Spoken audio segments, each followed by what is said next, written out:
Brooklyn at dusk shimmered with the kind of magic only the quietly observant ever noticed.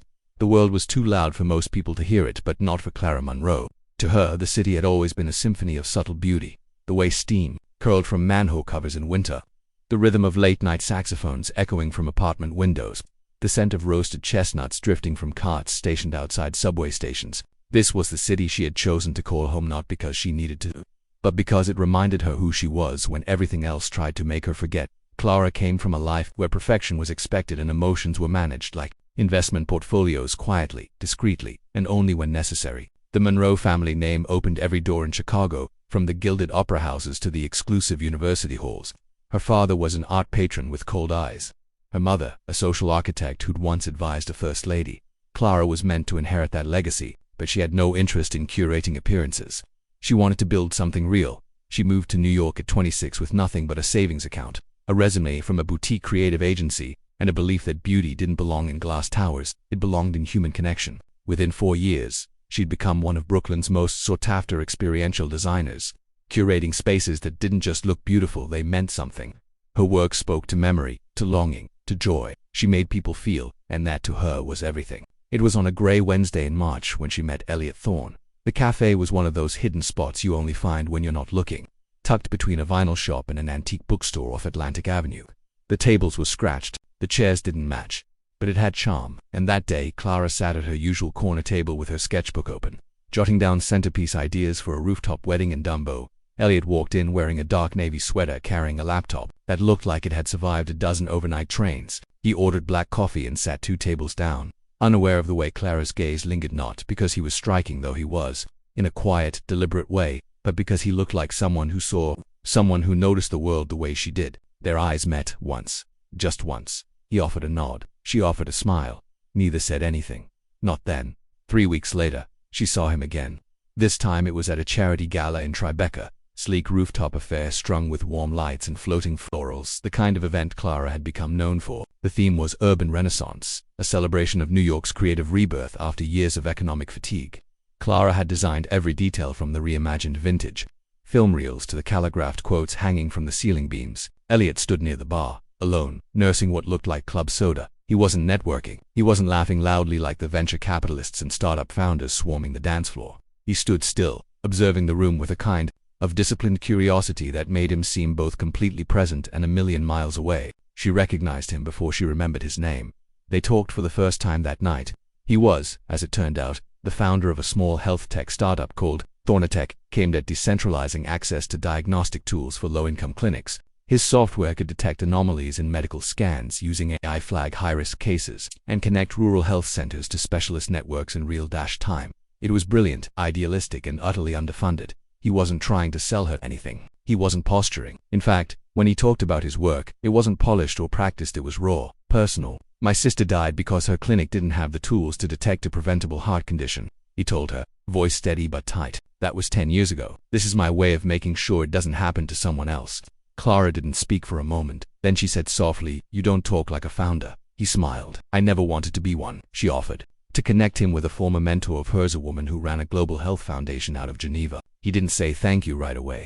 He just looked at her for a long moment, like no one had ever offered to help without a catch. That night, they stayed on the rooftop after the crowd had gone, the city humming softly beneath them. They talked about books, about siblings, about the strangeness of grief and how people only remember to live when they're reminded how fragile time really is. There was no kiss, there wasn't even a touch, just 2 souls learning the shape of each other's silences.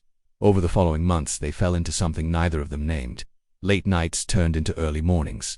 He'd stop by her apartment, after long meetings with potential investors, exhausted, wary, but always willing to listen to her describe her next design concept. She'd bring him coffee while he coded on her balcony, mumbling lines of Python between sips. Sometimes they didn't speak for hours, just sat near each other, the silence comfortable, expansive. Elliot was unlike any man Clara had ever known. He didn't try to impress her. He didn't hide behind charm or clever words. He was serious, brilliant, messy in ways that had nothing to do with clutter and everything to do with how deeply he felt. Clara, in turn, was his anchor, he once told her. She reminded him of still water, calm on the surface, but holding worlds beneath. "You make things make sense," he said. "Even the parts of me that never did." They never discussed labels. But when he held her hand walking through the farmer's market near Prospect Park, when he called her just to say he missed her, to laugh, When he gave her a key to his apartment without ceremony, Clara knew what they were building was real. The day Thorntech signed its first major contract with a global telemedicine provider. He called her before he called anyone else. "I couldn't have done this without you," he said. "You did it," she replied. "I just reminded you it was possible." They toasted with cheap champagne on her fire escape. The stars were barely visible above the city haze, but they didn't care for a time. The world bent around them gently. Their love wasn't cinematic. It was steady, kind, earned. Clara never imagined that something so grounded could disappear. But it would, and not in one dramatic moment. It would begin with a delayed dinner, a missed birthday, a silence she once cherished growing into a void. But that would come later. For now, in the glow of string lights and whispered dreams, Clara believed deeply that she had found the kind of love you don't lose, the kind of love that stays. She would only learn later that even the strongest bridges can collapse when one person forgets to keep walking across.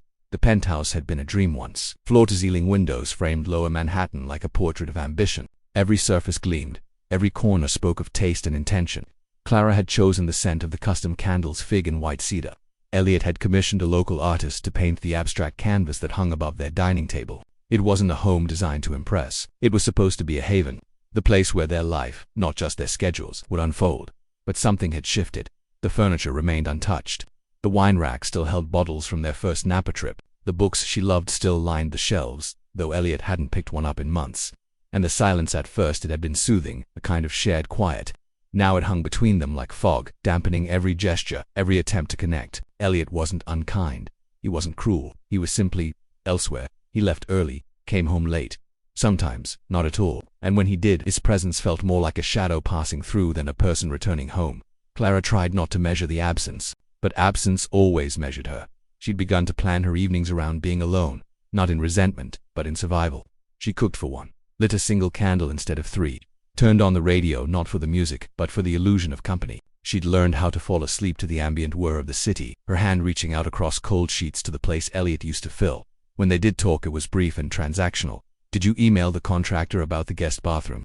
I rescheduled your dentist appointment. The PR team wants to confirm your keynote address in Austin." Nothing of consequence. Nothing of them. At first, Clara told herself it was temporary. Startups demanded sacrifice. She had known that from the beginning. She had witnessed Elliot's tireless work ethic, had admired it. The man was building something world-changing, and she believed in it as fiercely as he did. But belief has its limits when it goes unanswered for too long. The first time he missed her birthday, she didn't mention it. She lit her own candle on a tiny lemon tart from the bakery below their building. She made a wish she couldn't name. Then she laughed at herself, soft and hollow, and poured a second glass of wine she didn't need. The second time, she wrote him a letter. A kind one. No accusations, just clarity. She never sent it. The third time, she didn't bother baking. She didn't make a wish. She went to bed without saying goodnight, and he never noticed. She used to dress up when he came home, nothing elaborate. Just the subtle touches he used to appreciate. The sweep of red lipstick. A soft perfume that lingered when she kissed his cheek. Now, she stayed in loungewear. He didn't seem to see her either way. Elliot, for all his brilliance, had never mastered the art of maintenance. He knew how to build systems, platforms, visions, but not how to tend, not how to water the roots of what he'd planted. And love, she was learning, was not a monument you built once. It was a garden you returned to daily. One Thursday evening in late September, Clara prepared dinner the way she used to. Medium rare steak, seared in rosemary butter. Creamy mushroom soup, the one he always claimed reminded him of his childhood. A bottle of Brunello they had brought back from Tuscany, saved for a special night. She wore a silk blouse in pale ivory, pulled her hair back in the loose chignon he used to say, made her look like a dancer. She didn't expect a miracle. Just ... A pause, a shared moment. She laid the table on the terrace, just as the city lights began to shimmer. Candles flickered against the glass. The air was crisp, scented with the first hint of autumn. She waited. 7 p.m. 8 o'clock p.m. By 9 o'clock. The food had cooled. At 9:17 her phone lit up. "Elliot, running late." "Don't wait." No apology, no explanation, just a line. She stared at the screen for a long time, then turned it face down. She poured herself a glass of wine and sat in his chair. It was a small rebellion, but it was something. The next morning, she didn't mention the dinner. Neither did he. They passed each other in the kitchen like colleagues in a co-working space, polite, efficient, and completely disconnected. She began documenting her thoughts, not to share with anyone, but because some truths refused to stay silent unless given room to breathe. Late at night, when the ache pressed hardest against her ribs, she opened a hidden folder on her laptop and typed, "You used to look at me like I was the map to a place you'd never been. Now I think you've forgotten the way home. I made soup tonight, your favorite, the kind you once said reminded you of being safe. I wondered, do you still crave safety, or did success replace it? I think I'm disappearing, slowly, gently, and I'm not sure you've noticed. She didn't expect replies, but even unanswered, the act of naming her sorrow gave it shape. In public they still looked like a perfect couple. At galas Clara smiled with effortless grace, Elliot's hand light on her back. Photographers loved them. Brooklyn's golden couple, visionary and the muse. But behind the closed door of their hierarchies, there was no golden glow, just the quiet noise of two people slipping out of rhythm. Clara tried again. Small gestures, a handwritten note tucked into his briefcase, a playlist of songs they used to dance to in the early days, a framed photo of them in Lisbon laughing in the rain. Each gesture landed like a stone dropped into a well, disappearing, never echoing back. Eventually, she stopped trying, not out of resentment, out of mercy. Love could not be dragged forward by one set of hands, and she was tired, so tired, so tired. She stopped measuring his absence and began measuring her own. One morning she realized she no longer reached for his pillow, that she'd stopped listening for the elevator door at night, that her heart no longer leaped at the sound of keys. She wasn't angry, she wasn't grieving, she was simply gone. A quiet departure made day by day, choice by choice. What surprised her most was how peaceful it felt, until one evening. She sat at their usual coffee shop, the one near the flower stand on Green Street, and sent him a message. Not long, not dramatic. Do you remember the last time we went for a walk? He read it instantly, but didn't reply. She watched the screen for 10 minutes, then 20, then closed her phone and stared out the window. Outside, the world moved on. Couples walked past hand in hand, sharing earbuds. A child chased pigeons. The barista laughed at something the manager said. And Clara sat with the slow realization that the man she loved wasn't cruel. He wasn't careless, he just didn't see her anymore. And perhaps that was the cruelest thing of all. That night, she returned home to a quiet apartment and stood in front of their wedding photos, the one where Elliot was kissing her temple, eyes closed, as if to memorize the moment. She had once believed that memory would sustain them. Now, she wasn't sure if he even remembered. She didn't cry. She simply turned off the lights and for the first time in 3 years, slept peacefully on the far side of the bed. The ballroom shimmered like a dream Clara had outgrown. It had taken her 3 months to design the Thorntech Gale-every light placement. Every floral arch, every hand-scripted place card had been chosen with a quiet urgency only she understood. It wasn't just an event. It was her last attempt to resurrect something already fading. A final canvas, in the colors of hope and illusion. The space was magnificent.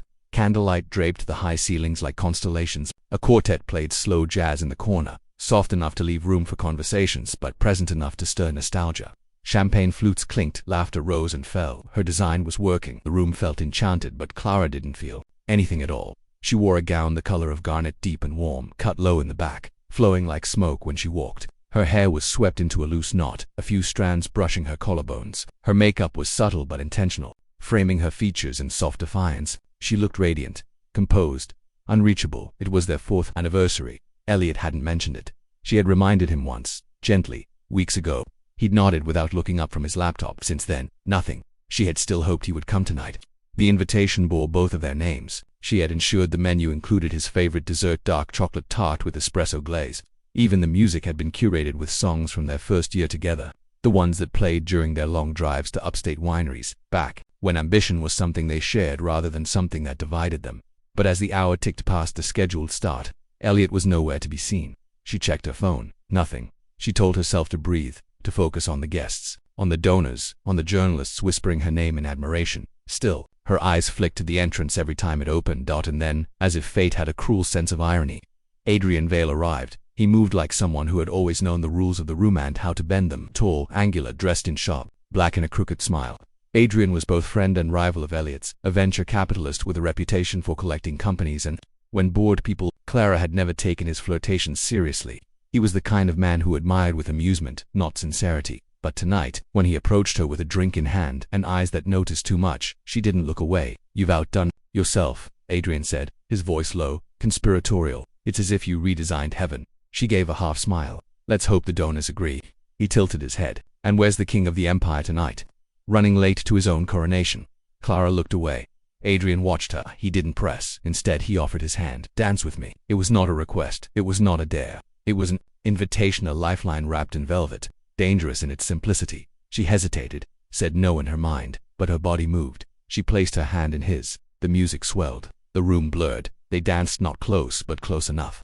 The rhythm was smooth, and Clara's smile, though distant, held. Guests turned to watch. Photographers clicked. Somewhere in the distance, someone whispered, but all she could feel was the strange relief of being seen, even if by the wrong man she didn't expect Elliot to walk in. But he did. and the second she saw him across the ballroom, something inside her went very still. He wore his usual dark suit, tie askew like he'd rushed from something more important. His hair was slightly damp, rain or stress. She didn't know, but his eyes found her immediately. And they didn't just see her. They saw the scene before him was undeniable. His wife, dancing with another man, looking like she belonged to a world he no longer recognized. Elliot moved before she could process the moment. He crossed the floor in long, purposeful strides. The music continued, but the air shifted. Clara felt the change before she saw him. A hand gripped her waist firm. Familiar, she turned. Elliot stood behind her, his jaw tight, his eyes unreadable. "Excuse me," he said, voice low but heavy with something dark and territorial. "She's my wife." The room quieted. Adrian released her hand without a word. His expression flickered curiosity, perhaps, or victory. Elliot's grip remained for a second too long. Clara stepped back and the spell broke. She looked at her husband. Really looked. The man who had once held her like she was rare now held her like a possession. "Why are you here?" she asked quietly. "I had a meeting, but I know," she interrupted, softly but sharply. "Why are you here in this room, at this moment? Is it because I'm dancing with someone else, because people are watching?" He faltered. "I came because she waited," but he didn't finish the sentence, because he couldn't, because he didn't know. She walked past him without another word. He didn't follow. Later that night, long after the guests had gone, Clara remained. She walked the empty ballroom in bare feet, her heels discarded beside the floral arch. Her phone was silent. No message from Elliot, no apology, no explanation. Of course not. She sat in one of the chairs meant for donors and stared at the table setting she had once envisioned them sharing. All of this, she realized, had been for him, for them, and he hadn't shown up, not for a long time. Clara reached for the diamond ring on her finger. It glinted under the last of the candlelight. A beautiful thing, expensive, meaningless. She slipped it off, not to make a statement, not out of rage, just clarity. She would not beg to be seen, not tonight, not ever again. Outside, the city sparkled like it always had. But for the first time, she didn't see it as a backdrop to their story. She saw it as the beginning of hers, and as she walked out into the night, the air cool against her bare arms, Clara felt the kind of calm that came not from resolution but from finally releasing the weight of what could not be saved. The apartment was dark when Clara returned, but the city outside the windows glowed like it had always done, indifferent, glittering, vast. She stepped out of her shoes in the entryway and let the silence settle around her like a coat she no longer wanted to wear. There was no sign that Elliot had been home. No jacket on the back of the chair, no briefcase near the kitchen, just stillness and that familiar aching absence she no longer tried to explain away. She moved quietly through the penthouse, past the untouched dinner table, the wine glasses that hadn't been used in weeks, the framed photo of them in Lisbon that still sat on the hallway table, the two of them smiling under a crooked umbrella. It had rained that day. They were soaked and laughing and wildly in love. She remembered how Elliot had pulled her into a bookstore to escape the downpour, kissed her between the shelves like the world was ending. The memory landed now with a dull thud. She walked to the study, the room where they used to plan, sketch, dream, the room where Elliot would once curl up behind her on the couch, his voice sleepy, whispering ideas into her hair. But now it was a sterile place. His desk, cold, the whiteboard, blank, her sketchbooks closed and stacked in a corner. She sat at the desk and opened her laptop. The screen blinked on. A dozen unfinished emails stared back at her, requests, confirmations, things to review. Her entire life had become a sequence of tasks, polished and impersonal. But tonight, Clara didn't want to answer anyone. She opened a new document and began to type, not a message to send, but a truth to release. "Dear Elliot, I don't know if you'll ever read this. Maybe that's why I can finally write it. There's a strange kind of freedom in saying things when you no longer care if they'll be heard. Tonight, I danced with another man, not because I wanted to hurt you, not because I wanted him, but because I wanted to feel like someone was looking at me again. Like I existed outside of our schedules and obligations and cold spaces where love used to live. Do you remember what it was like in the beginning? How you used to reach for my hand like it was the most natural thing in the world? You used to memorize the way I drank my coffee, the way I organized my books by emotion instead of genre, the way I hummed when I was nervous. Do you remember? Because I do, don't I remember everything, and that's the hardest part." She paused. Her fingers hovered over the keys. She didn't cry. Not anymore. There were no more tears left to give. Just this ache inside her chest. Not sharp, not wild, just steady, like a bruise that had stopped healing. She closed the laptop. That would be her last unsent letter. The next morning, the sun rose pale over Manhattan. Clara sat at the edge of the bed, fully dressed, before Elliot even stirred. She didn't wake him. She didn't wait for a conversation. She packed lightly, just enough to disappear without spectacle. One suitcase, one passport, one decision. She had accepted the offer 2 weeks ago, when the email first arrived from La Maison de Rave, a luxury creative firm based in Paris. They'd admired her work from afar, watched her transform spaces into experiences, and wanted her to lead a new division in Europe's strategic creative direction for immersive brand storytelling. She hadn't answered right away. Part of her was waiting foolishly, silently for a reason to stay. But that night at the gala had changed something. Not because Elliot didn't come, but because he came too late, and said nothing when he arrived. That was when she knew he hadn't just forgotten their love. He had forgotten who she was inside it. She left the ring on the windowsill, next to the cold cup of tea she had poured before dressing for the gala the night before. A symbol, a full circle. From warmth to indifference. No note. No drama. Just absence. She closed the door behind her, and stood in the hallway for a long moment. The city outside hadn't changed. The same cabs roared down Fifth Avenue. The same dog walker passed by with her usual 6 leashes tangled in one hand. A woman held a paper coffee cup, lipstick imprinted on the lid. Everything went on as if Clara Monroe wasn't walking away from a life that once held all her dreams. The flight to Paris was long but strangely quiet. She didn't play music, didn't watch a movie. She just looked out the window as the Atlantic stretched below her, endless and dark and somehow comforting, like a pause between breaths. When the wheels touched down in Charles de Gaulle, she inhaled deeply for the first time in months. Paris air felt different, cooler, softer, unfamiliar in a way that invited reinvention. She took a taxi straight to her new apartment, a modest space near the Marais with creaky floors and tall windows that let in too much light. She loved it. Instantly, no one here knew her as someone's wife. No one expected her to smile politely and hold everything together. She unpacked her suitcase slowly. 3 dresses, a few books, a framed photo of her grandmother in a garden, smiling with dirt on her hands. A reminder that strength can be gentle, that growth often comes from the messiest soil. By evening, she had set up her work desk by the window, opened her laptop, read through a welcome packet from the firm, and then quietly, decisively she signed her contract. It was done. There would be no return flight booked. She was no longer waiting to be remembered. She was learning instead how to remember herself. In the nights that followed, she would sometimes wake from dreams where Elliot was laughing beside her, or reading aloud from a book he never finished. She would roll over and stare at the unfamiliar ceiling, her chest heavy with memory, but she did not message him. She did not look back. Instead, she began writing again, designing again, smiling sometimes without having to explain why. On the 7th day in Paris, she walked along the Seine just before sunset. The water glimmered like silk. Tourists snapped photos. A violinist played near the Pont Neuf, his notes soft and aching. Clara stood still, closed her eyes and let the sound wash over her. She didn't know what would come next. She didn't know if Elliot would ever change, or if he would even notice she was gone until the ring began collecting dust in the morning sun. But for the first time in years, the uncertainty didn't terrify her. It thrilled her because now, for once, the story ahead belonged only to her, and she was finally ready to write it.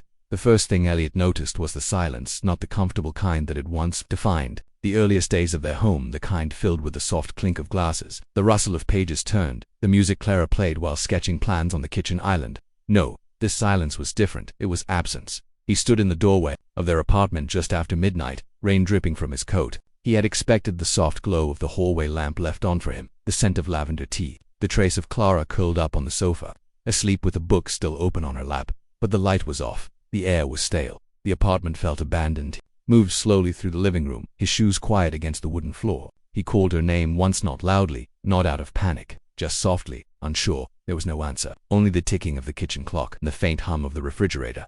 When he reached the bedroom, it took him a moment to realize what had changed. The closet was half empty. Her favorite scarf, the yellow one from Montauk, was gone. Her jewelry box, closed. The bathroom counter, stripped bare. No toothbrush, no perfume, no trace of routine. He sat down on the edge of the bed, suddenly aware of how cold the room felt, as if something essential had been removed. Not a storm, not a fight, just subtraction. That was how Clara had left, not with rage, not with blame, but with quiet, irreversible clarity. And it was the quiet that undid him. He rose slowly, walked toward her desk, the one she'd used less and less over the past year. Her laptop was still there, closed, neat, as if she wanted him to find it. He opened it. It asked for no password. There was a folder on the desktop named simply Letters, Elliot. Paused, then clicked. What unfolded was not an attack. It was a timeline of pain, of patience, of words she had never spoken aloud, because she had once believed he would notice without needing to be told. Each document was dated. Some were just a paragraph, others pages long. Some read like diary entries, others like confessions whispered into the dark. He read them all, every last one, and by the end, his hands were trembling. She had written about the soup she made on his birthday, even after he forgot. About the time she watched a couple on the subway kiss and had to bite her lip to stop from crying.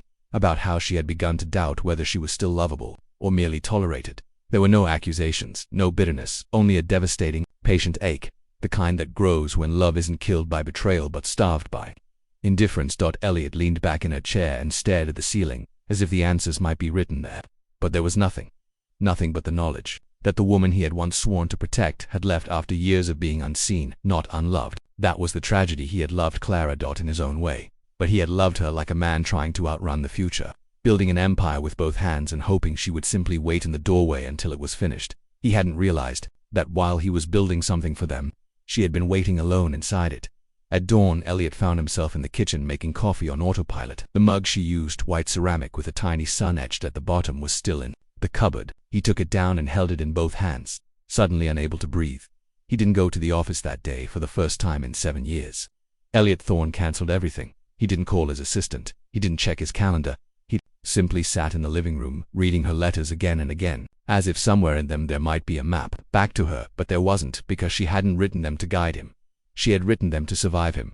In the days that followed, Elliot began to move through the apartment like a man walking through the ruins of something sacred. Everything she'd touched now felt sacred.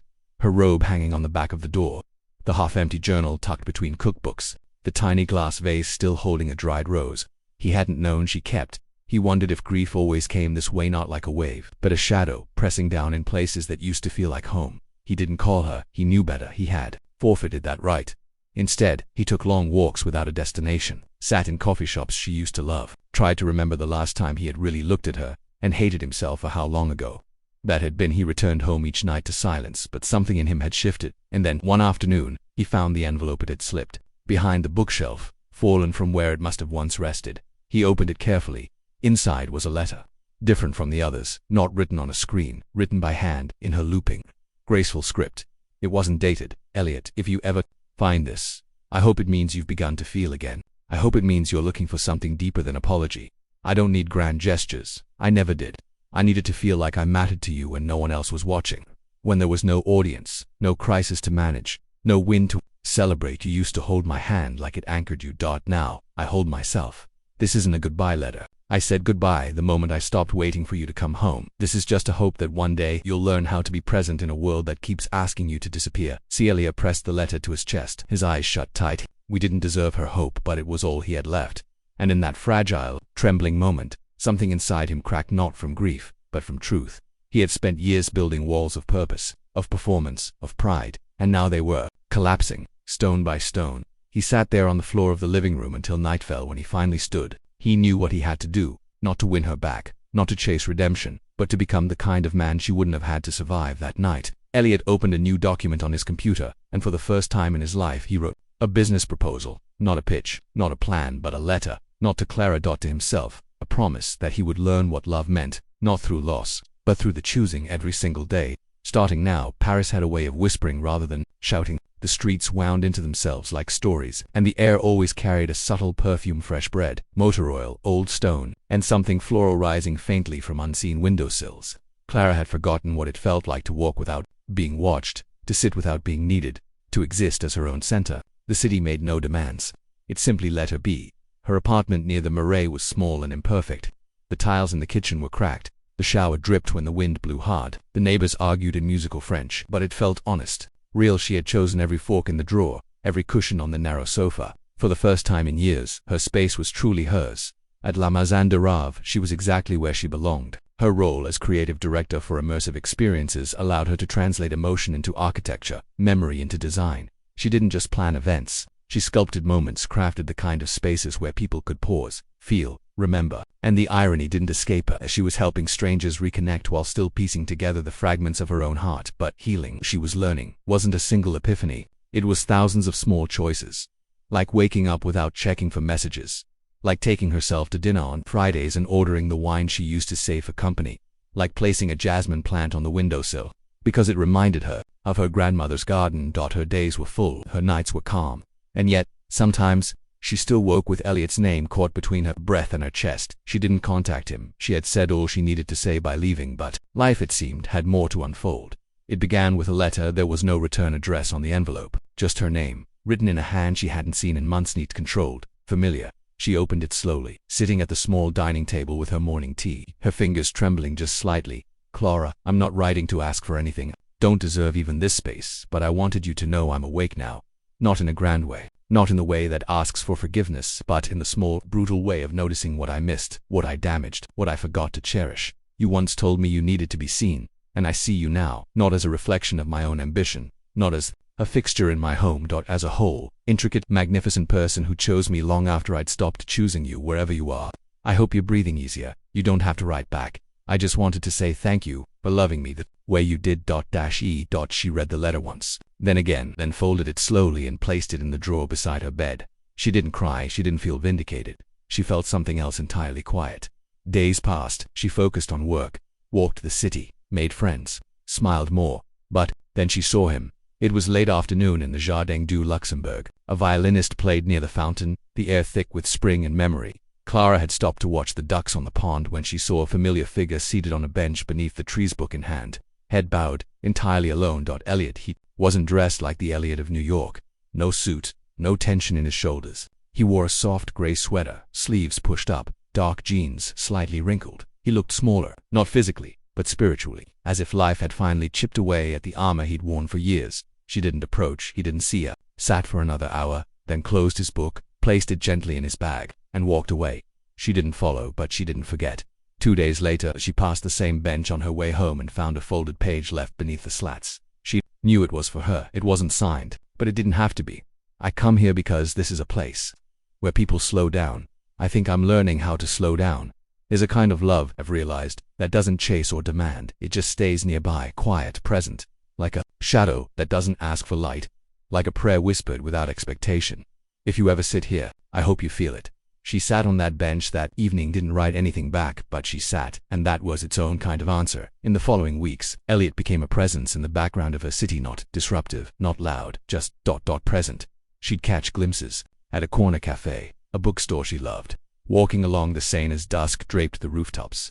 He never approached, never tried to reclaim her, but he was there, and his presence felt different now, less like a plea, more like a penance. She learned that he had stepped down as CEO temporarily, that he'd begun consulting for a non-profit startup helping underfunded schools access digital learning tools. She heard through mutual contacts that he was renting a modest flat near had sold the penthouse in New York he was letting go, not to prove anything, but because holding on to the wrong things had cost him too much. One evening, she received a package at her door. Inside was a leather-bound journal. On the first page was a note. I'm not sending these to convince you, I'm sending them because they're the truest pages I've ever written. The only thing I can offer you now is the proof that I am changing, not into someone new, but into someone real. The pages were filled with handwritten reflections, notes about childhood, shame, love, work, fear. It was raw, unpolished. The Elliot she had once tried to reach was finally reaching inward. She read every word. When she reached the final page, her hands trembled. She didn't know what it meant for them, but she knew it meant something for her. She wasn't angry anymore. She was opening, not to him, not yet, but to the possibility that love could return, not as a rescue, but as a partnership.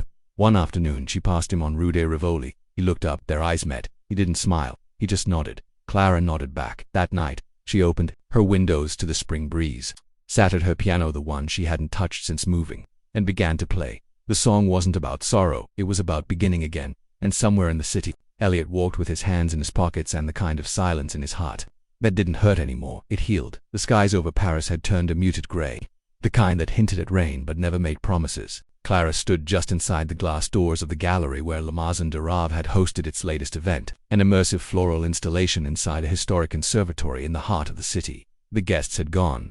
The lights were dimmed. Only the scent of peonies and lilies lingered, thick and soft in the air like memory. She pressed a hand lightly to her chest. The exhibit had been a success. Every detail, every suspended bloom, every centrigate soundscape, every curved mirror placed just so had spoken what words never could. But tonight, her mind wasn't on the accolades. It was on the sound of footsteps she'd recognized. Hours earlier. Measured, hesitant, real. Elliot had been there. She hadn't seen him approach, but as the final applause faded and the crowd began to drift out beneath the stars, their eyes had met just once across a sea of strangers. He hadn't said a word. He had simply stayed until the very end. And when he turned to leave, there was a trace of something in his gaze. Not hope, not need, but peace. That's what caught her breath most.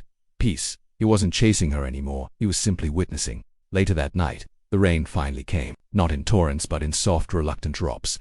Clara, unable to sleep, slipped on her coat and left her apartment. The city shimmered beneath the wetness, its cobblestones glistening, its cafes quieting. She walked without a destination. her umbrella swinging at her side like a question she hadn't yet dared to ask. She passed bookshops with closed shutters, cats perched in window ledges, lovers lingering in archways, sharing cigarette smoke and secrets. Then, on instinct or perhaps something deeper, she found herself turning onto the Rue Médicis, her boots soft against the pavement, and entered the Jardin du Luxembourg. The garden at night was haunting in the most beautiful way. Rain pattered gently on the leaves, and the statuesque silent sentinels stood watch over old trees and benches slick with water. It was there, beneath one of the ancient oaks, that she saw him. Elliot. He didn't see her at first. He was seated on their benches. It had become theirs, jacket folded beside him, hands in his lap, his face lifted toward the rain as if asking it to wash something from his skin. She should have left. She should have turned quietly and spared them both the awkwardness of half-finished timing. But something in her stayed. She walked forward, slow and unafraid, and sat beside him. For a long time, neither spoke. The rain made music around them, on branches, on stone, on the breathless hush of the city's sleeping heart. And then Elliot turned to her. Not startled, not eager, just present. "You still walk in the rain," he said gently. "I always did," she replied. A smile ghosted at the edge of his mouth. "I used to think I'd catch up to you one day." "You never did," she said. Then, softer, "But maybe that's not the point anymore." He looked down at his hands, as if they were things he was still learning to use properly. "I came here tonight to sit, not to wait for you, just to be in the place that reminds me of what mattered." Clara nodded. She believed him. Not just because of his words, but because of what she didn't see in him anymore. There was no script in his voice, no performance in his stillness, just a man who had learned how to sit with himself. They sat like that for a while. Strangers with too much history, lovers with too much space between. And then, gently, Clara asked, "Do you still write?" He nodded. "Every morning. Even when I don't know what I'm saying, do you write to me?" "Sometimes," he said. "But mostly, I write to the version of me you tried to love." She swallowed hard. "What does he say back?" Elliot looked up, eyes glistening not with tears but with that rarest kind of sincerity. "He says thank you, and I'm sorry, in that order." The rain grew steadier. Clara didn't open her umbrella. Neither did he. "I've changed, Clara," he said, not pleading, not hoping, simply stating. "But not for you, for me, because carrying around the person I was, it started to hurt more than letting him go." Clara looked at him then, truly looked, and saw a man stripped bare of defense.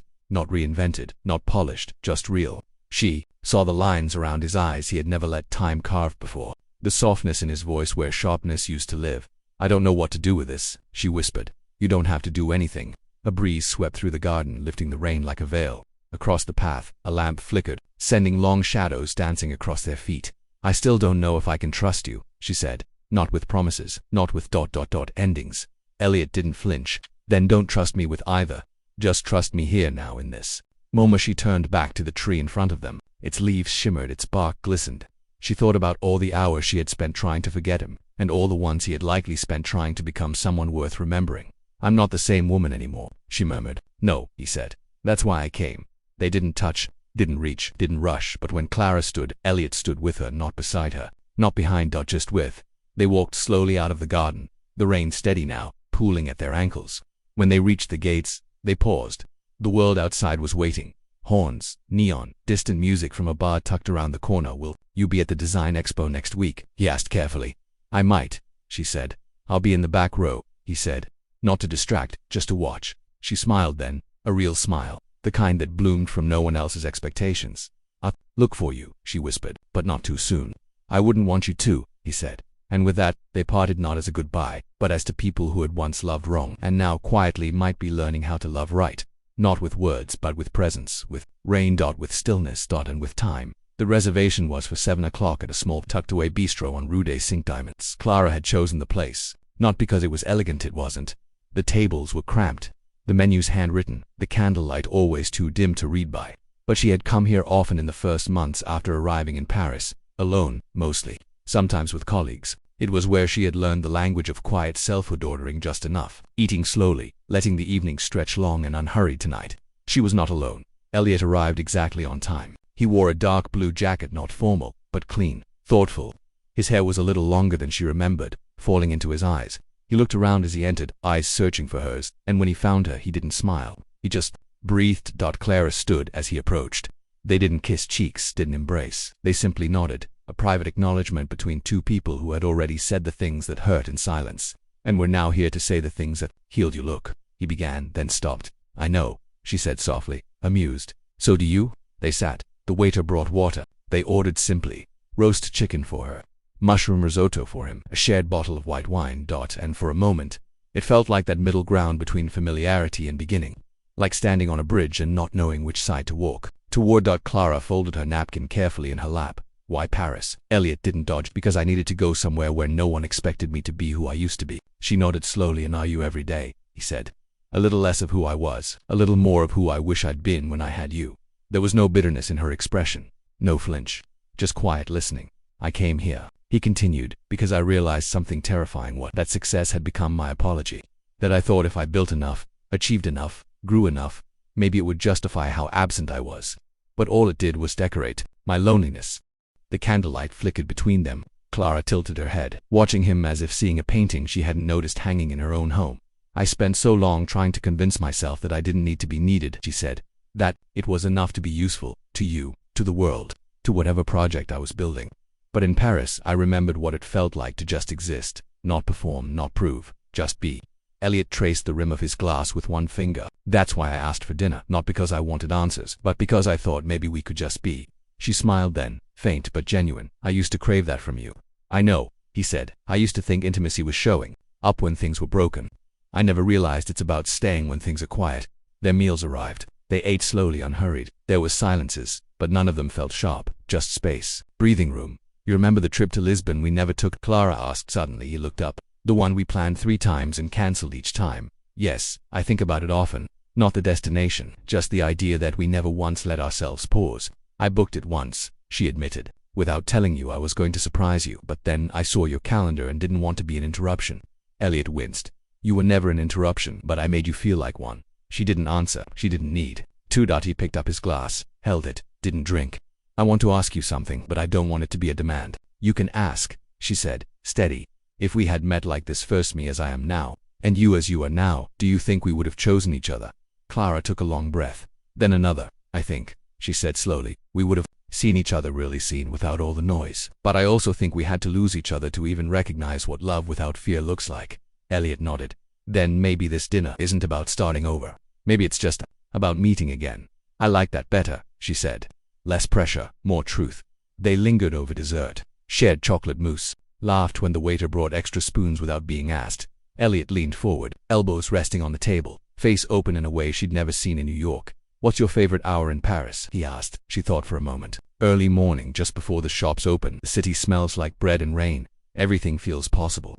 He smiled. Mine's dusk. When the sky turns lavender and people start lighting their windows, it feels like the city is exhaling. They paid the bill and walked out into the evening. The air was crisp, the sky soft. Paris, in that gentle hour, hummed with something sacred. Outside the bistro, they paused. Thank you, Elliot said. For what? For not making me earn this. Clara looked at him. It wasn't yours to earn. It was mine to give or not give. And tonight I chose presence. That's all. I'd like to see you again, he said. She hesitated. Not from fear, from honesty. I'm not ready for what we were. I'm not either. I still need to be me, without folding into you. I understand. She met his gaze fully. But I wouldn't mind having coffee sometime, just coffee. I'd love that, he said. They stood in silence once more, and then, without ceremony, went their separate ways. No kiss, no promise, no ache, just 2 people walking back into their own nights, lighter than they'd come. It had been nearly a year since Clara first arrived in Paris, carrying more silence than luggage, more broken pieces than she dared admit. Now, spring had returned to the city, and with it, something else bloomed, a feeling that no longer resembled grief or survival, but the subtle ache of readiness. She had changed, not in the way people often mean when they say it. New clothes, new circles, a different haircut. No, the change inside Clara was deeper. It lived in how she moved through the world now, with less urgency, with more presence, with the kind of grace that comes only after you've let yourself fall and found the strength to rise not once, but many times. At Atelier Lumiere, the creative sanctuary she'd built alongside a small team of dreamers and designers, the work was no longer about beauty alone. It was about healing. They designed spaces not to impress, but to soften hospital wings, grief gardens, shelters for women starting over. Their projects made people cry, not because they were grand, but because they were tender. One afternoon, while reviewing fabric samples by the tall windows overlooking the Seine, Clara received a letter. No return address. But she didn't need one. She opened it with a steadiness she'd earned. Clara, I know the bridge is not the place to finish things, but perhaps it's where we could begin. Differently. Because we owe each other closure, but because maybe, just maybe, we're ready for presence without pretending. I'll be in Brooklyn next month. If you're not ready, don't come. But if you are meet me at the east end of the Brooklyn Bridge. Sunrise, no expectations. Just us. She read the note twice, then placed it in the same drawer that once held his first letter. And for the first time in a long time, she didn't hesitate. A month later, Clara stood at the edge of the bridge where it all began. Brooklyn was waking slowly. The skyline stretched, yawning into soft shades of rose and pale gold. The East River shimmered like a mirror held to the past. She wore a light gray coat, her hair braided loosely down her back, and in her hands was nothing but warmth from the coffee she sipped as she waited. He arrived quietly, as he always had in the moments that mattered, not in a rush, not with grand gestures, just with presence. Elliot. He looked different, not younger, not older, just more himself. Their eyes met, and something unspoken passed between them. Not the kind of spark that lights fireworks, the kind that lights a home. "Hi," she said, voice soft with years and new beginnings. "Hi," he replied, his hands tucked in his coat pockets, his heart unhidden. "You came," she said. "Asked," he said. They stood side by side, letting the sun stretch fully into the sky. "I didn't know what this would feel like," Clara said after a moment. "Seeing you here, neither did I. But it doesn't hurt," she added. "Not the way I thought it would." "I don't think it's meant to hurt anymore," Elliot replied. "We already paid for all the pain." She turned to him. "Then, I'm not here because I want to relive us," he nodded. "I'm here because I want to understand us, and maybe rewrite what parts we can. With honesty. I still don't know what that looks like." "Neither do I," he said. "But maybe it looks like friendship first, or kindness, or Sunday morning walks without pretending, or phone calls just because," she added. "Or postcards from places we see separately, but think the other would love. Or building something," he said. "Not because it saves us, but because it reflects us." She smiled then. "Do you remember the first time you kissed me?" He laughed under his breath. "Of course. At the fundraiser, you had ink on your thumb and you wiped it on my shirt. And you said it was a war wound. I think," he said, "that was the last time I felt spontaneous for a long time, until now." They walked the bridge together, slowly, not touching, not rushing. Beneath them the city came alive. They paused halfway across, where the cables rise and the light hits the iron just right. Clara turned to him. "I never stopped believing you had love in you. I just didn't know how to give it without fear," Elliot admitted. "I know that, now." He pulled something from his coat pocket, a folded envelope, a single key taped to the inside. "What is this?" she asked, surprised. "To the garden loft," he said. "Back in Paris, I've kept it. I've filled it with light. There's a piano now, and shelves full of all the books we meant to read." She held the envelope, fingers brushing the paper like memory. "I'm not giving this to ask anything of you," he said, "only to say there's a place now where you are always welcome, without needing to knock." She looked at him, emotion cresting in her eyes. "I might visit," she said, "but not to stay, I know." They stood there, two people who had wrecked each other in the most human ways, and then rebuilt, slowly, as separate selves. "I want you to be happy, Clara," he said quietly. "I am," she replied, "and I want the same for you." He nodded. "Maybe we can visit that feeling sometimes. Together." "Maybe," she said. The sun was fully up now, bathing the city in gold. She turned to leave, and so did he. But just before she stepped away, she called out, "Elliot." He stopped, turned. "Next time," she said. "Coffee." But not out of guilt, out of gladness. His smile then was the kind that could only be earned. "I'd like that." And with that, they parted. No longer bound by promises they couldn't keep, or wounds they couldn't explain, but free soft hold. Clara walked back toward her day, the city opening like a story still unwritten. And somewhere, Elliot folded the moment into memory, not as a hope lost, but as a love finally understood. Clara Monroe's journey began with love, bright, ambitious, and full of promise. But like many of us who give too much too soon, she found herself slowly disappearing inside a relationship built on imbalance. Elliot Thorne, though brilliant and driven, was a man at war with vulnerability. He gave Clara a life of prestige, but withheld the one thing she craved most, emotional presence. When Clara left New York for Paris, she wasn't running from Elliot. She was searching for herself. In the quiet gardens of the Luxembourg, in the slow rituals of rebuilding La Maison de Rêve, she remembered how to live without performing. Meanwhile, Elliot, confronted by the void she left, was finally forced to face his fears, not by chasing success, but by sitting still with his regrets. Their reconnection was not a grand cinematic reunion. It was something far braver, to people meeting again with clear eyes and open hearts. They didn't rush back into romance. They listened, they witnessed, and ultimately they chose truth over nostalgia. This story is not just about love rediscovered. It's about self-respect. It's about the kind of transformation that happens not when someone begs for forgiveness, but when they become someone new through quiet, consistent growth. Clara didn't return because Elliot begged. She returned because she saw him unmasked, unguarded, and willing to love her without control or condition. And that's where the real beauty lies. Life lesson. Sometimes we believe that letting go is the end of a love story. But often, it's the beginning of selfhood. Only by letting go of who we were can we ever meet again as who we were meant to become. In your life today, ask yourself, am I loving from wholeness or from fear? Am I waiting for someone else to change, or am I building the life I deserve first? Quiz time, what would you do? Clara left not because she didn't love Elliot, but because he refused to be emotionally present. If you were in her shoes, what would you have done? A. Stay and keep trying to fix him because love is patient. B. Walk away to rebuild yourself. First, because self-love must come before saving others. Comment your answer below, A or B, and let's see how many people agree with your view. What about you? Have you ever had to walk away from someone you loved deeply? What helped you heal? What did you learn about yourself? Drop your story or thoughts in the comments. Your experience could inspire someone else right now. If you found this story moving or reflective of your own life, don't forget to subscribe to the channel. Your support gives us the strength to continue sharing meaningful stories that touch hearts and heal minds. Let's grow together story by story.